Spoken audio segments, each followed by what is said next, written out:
Can you imagine a huge major surgery being done on a human being in a hospital and then them telling that human being to go home in a couple of days once they can leave the hospital safely and get about 4 to 6 hours of sleep per night? That would be a good idea for your recovery from this major surgery.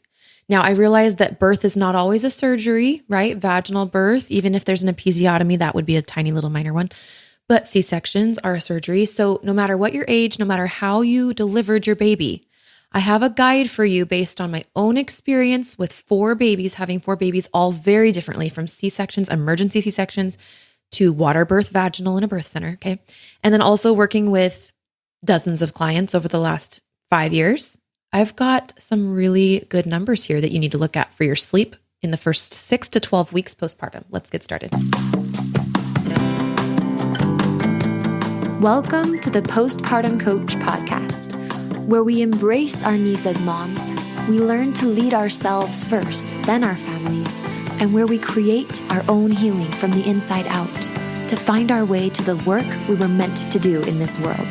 I'm your host, a fellow mom of 3 and a certified life coach, Lizzie Langston.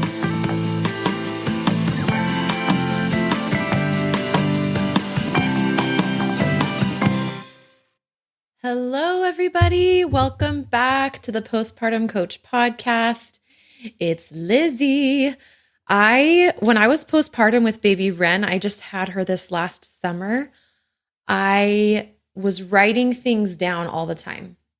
I was scribbling on scraps of paper in my office, things that I would do differently and that I would teach differently as a postpartum coach now that I had just been through postpartum so freshly.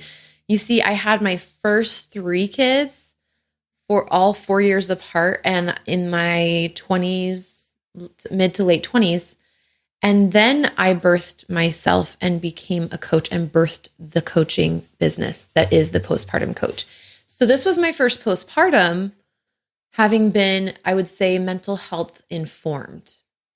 And I'm not trying to disparage or put down anybody that's not a life coach and saying you're not mental health informed. I just purposefully, even outside of becoming a certified life coach, I really just stepped into the space of mental health because I had really bad mental health crises.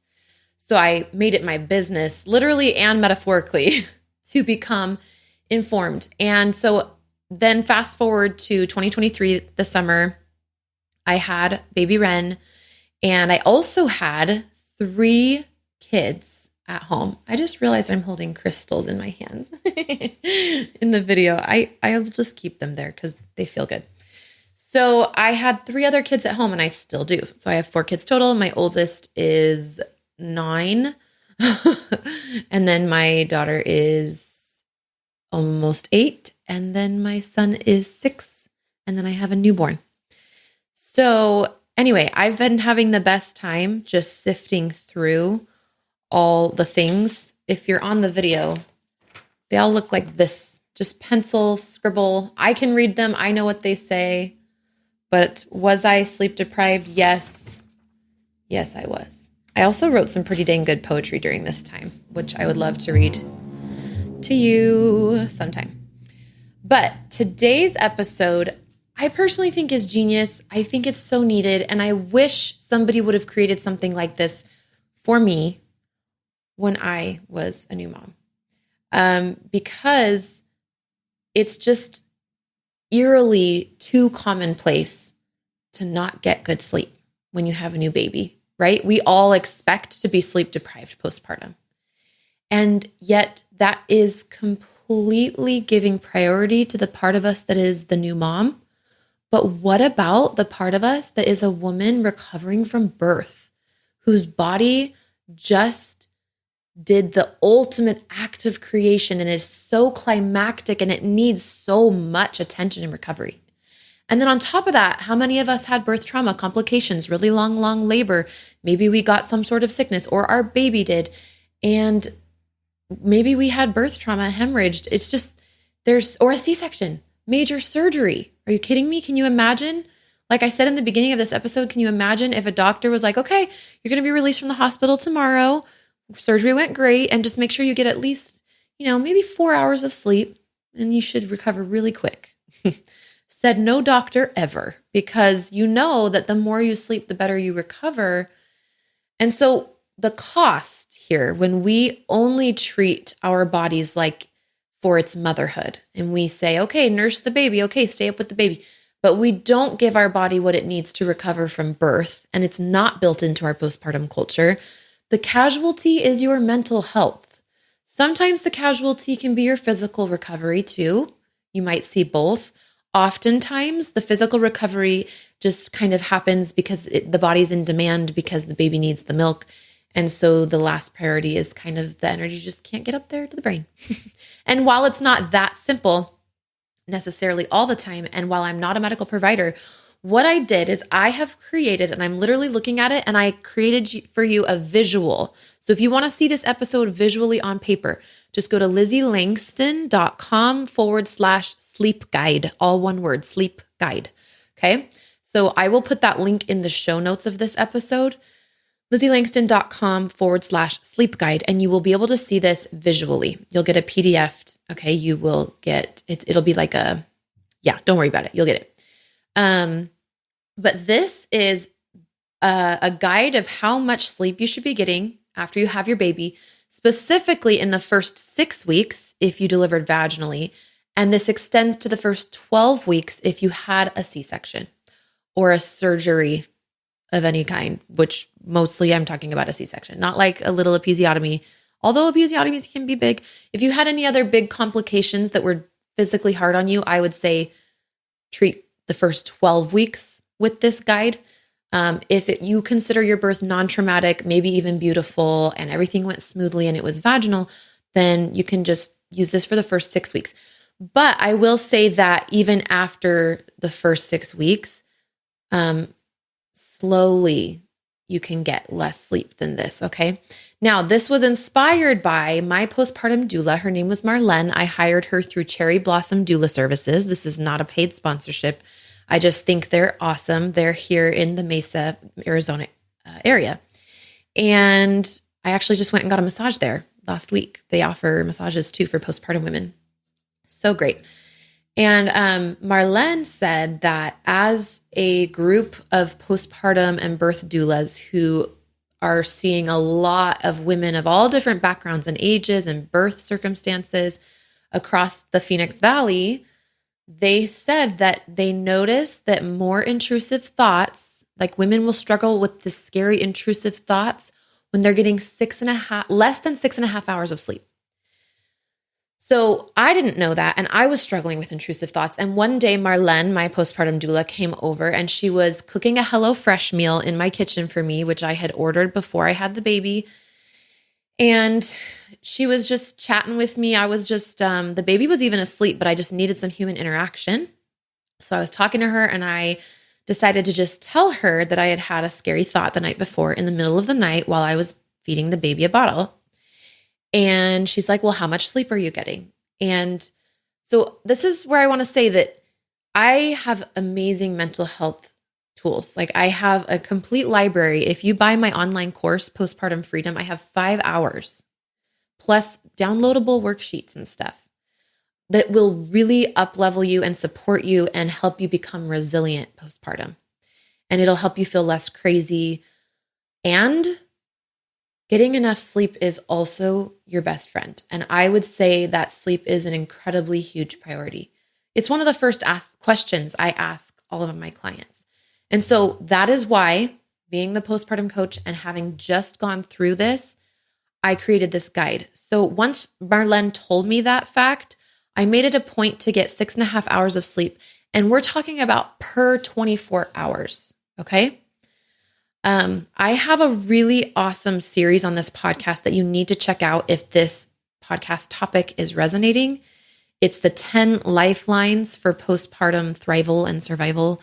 And it's a 3-part series. It was recorded in like June 2023. So you can scroll back a dozen or so episodes and you'll see those. But for today, if you need to know how to not get into a mental health rut and crisis postpartum, stick with this episode. It's going to be for you. And like I said, you can go to LizzieLangston.com/sleep guide to see it visually. All right. So this is organized by mom's age and delivery method. So if you're in your 20s and you had a vaginal birth, all the way to being a mom who is 40 years and older with a C-section, that's how it's organized. Okay. So we're going to go through if you're in your 20s vaginal, then if you're in your 20s, but you have a C-section. If you're in your 30s, vaginal, 30s, C-section. And these are rough numbers. So if you hear some of my numbers and you're like, oh, I think I need more or less sleep than that, by all means. But I think most women assume that they don't need as much sleep as they actually do, especially if you had a C-section and especially if you're becoming a mother at an older age. So I'm 34 and I've got to tell you that granted it was an emergency C-section, but having a baby at 34 with 3 other older kids versus having my first baby at 24, 10 years earlier with no other kids, completely different sleep needs and recovery. And that first baby was vaginal. Now I did have some hemorrhage and stuff, so I actually did sleep a little bit more in the first week or so, but yeah. All right, so let's go through this. If you're in your 20s and you had a vaginal birth, your minimum is 6.5 hours in a 24-hour sleep period. You need to track your sleep, y'all. I'm going to try to also get you a sleep tracker in this same freebie, or maybe you can buy it. I don't know, but I'm going to try to make a sleep tracker as well because you need to track your sleep. Even if you just have an app, and I'm not talking about the baby sleep, definitely track the baby sleep and how much they're eating and pooping. I know that's so much, but there's free apps that make it really easy. But what about your sleep? What I liked to do is I had a paper next to my bed where I would sleep most of the time. Sometimes I locked myself in my kids' room when they weren't using it and just slept in there. But I had a paper next to my bed and it was literally chicken scratch, but I just had a column and I put the day it was, like the date, which can actually be really hard to keep track of when you're postpartum. So maybe you prepare that in advance. Although if the baby surprises you a month or early like mine did, then you'll have to write the date down. But maybe you have your phone nearby, you can see what the date is. So you write the date and then just every time before you go to sleep, look at the clock real quick and jot it down. Or try to remember for when you wake up if you absolutely can't lift your hand and the pencil to write it down. I know how that is. And if you can't, if you didn't look at the clock before you fell asleep, you can ask someone, what time was it when I fell asleep, whatever, etc. But, yeah, if you're in your 20s and you have a vaginal birth, 6.5 hours minimum, and everybody, no matter what your age and your delivery, track your sleep. Now, ideally, you're going to get 7 to 9 hours. That's your ideal in 24 hours, within 24 hours. That doesn't mean you sleep 7 to 9 hours at night. Obviously, you're waking up in the night. You have your baby. But that means you got to get creative and determined to get sleep during the day. Now, some of you guys might be like, oh, I just don't sleep during the day. Let me tell you a few things. Number 1, melatonin. Number 2, dark out your room. Number 3, a sleep mask. Number 4, a pillow over your head. It helps. Or earplugs. Number 5, a sleep machine. The Dome sleep machine is my favorite. DOHM. I mean sound machine. Fuzzy socks, soft blankets, essential oil spray. That you create a ritual that allows you to feel like you're going to bed, even though you're not. 6.5 hours is the minimum for you if you're in your 20s vaginal. 7 to 9 hours is your ideal. If you're in your 20s, but you had a C-section, 8 hours is your minimum now. It went from 6.5 to 8. If you want to take it down to 7.5, since you're in your 20s, that's fine. But once you're in your 30s, you need 8. Okay. So, and this is, again, double check these with your midwife, your doula, the people around you, but most of all, check it with your body. Okay. Like anything your doctor says, check it with your body. You're the authority here on your body. Okay. So yeah, if you're in your 20s and you had a C-section, your minimum amount of sleep per 24 hours is 8 or 7.5. And then, your ideal is 8 to 10.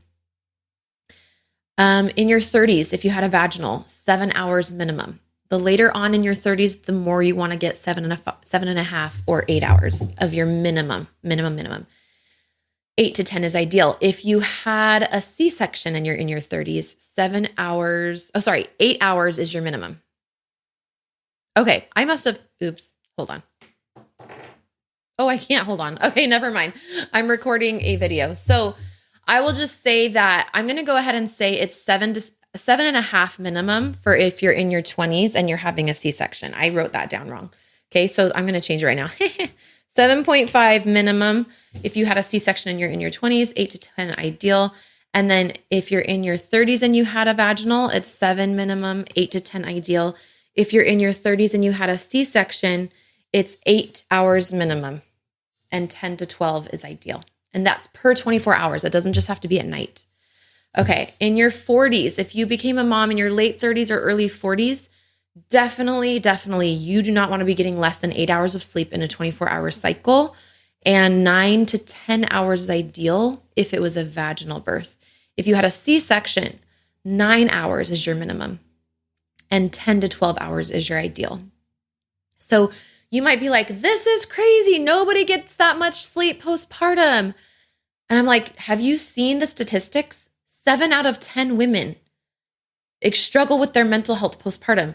How much do we think sleep and low sleep is correlated with that?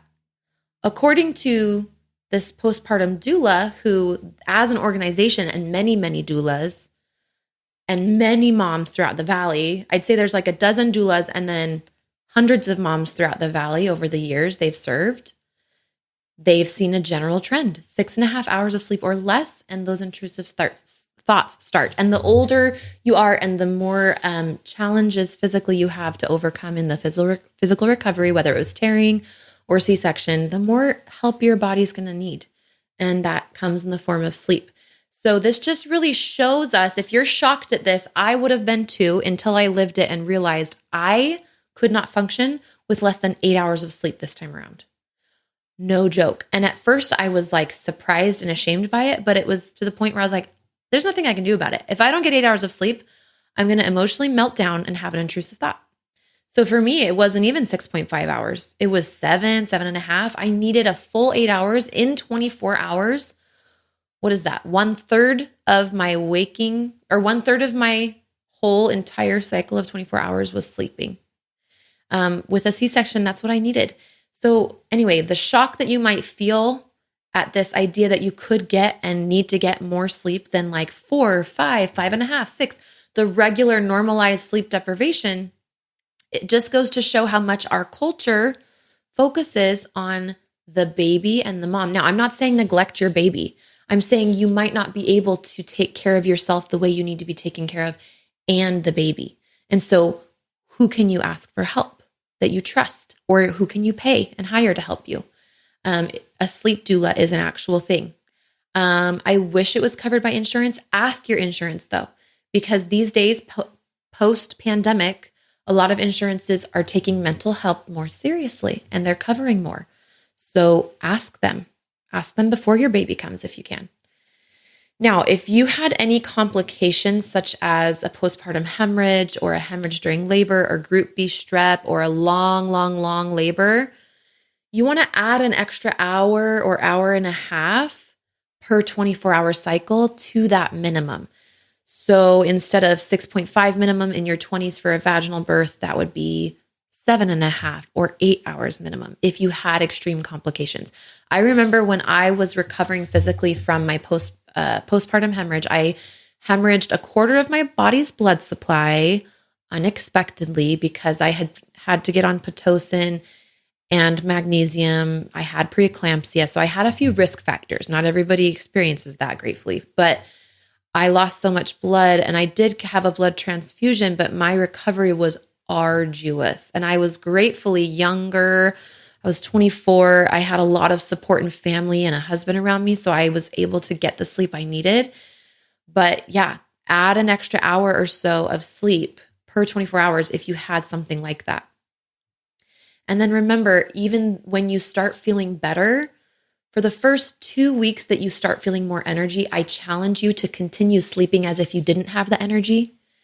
That is my secret. If you do that, you will feel stronger sooner overall.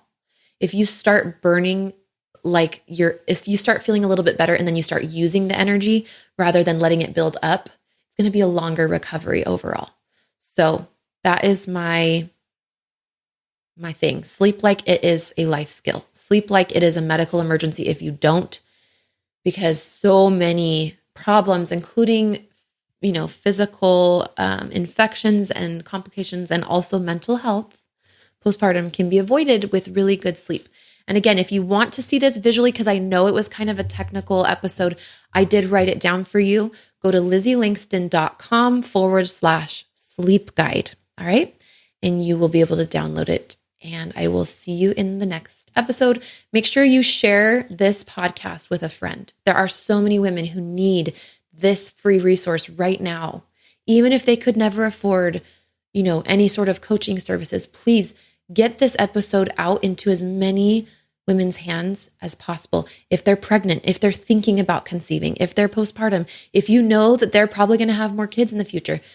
Hey, just wanted you to know this podcast is so amazing, and it's all this free postpartum stuff, and it links you to all these different professionals, gives you all these different ideas. It's amazing. And Lizzie's pretty cool too. Yeah, you could tell them that. Okay. And if you don't want to share it with a friend or you don't have anyone to share it with, then just write me a written review for good karma, because karma is my boyfriend. All right. Love you guys. Bye. Hey, Lizzie here. I've helped dozens of postpartum moms just like you to manage their postpartum anxiety and deconstruct their postpartum depression. It's really easy for me. So if you're ready to feel better, I know the way. Let's chat on the phone. Set up a time by going to lizzieLangston.com/consult. It's pretty simple, and I will be calling you soon.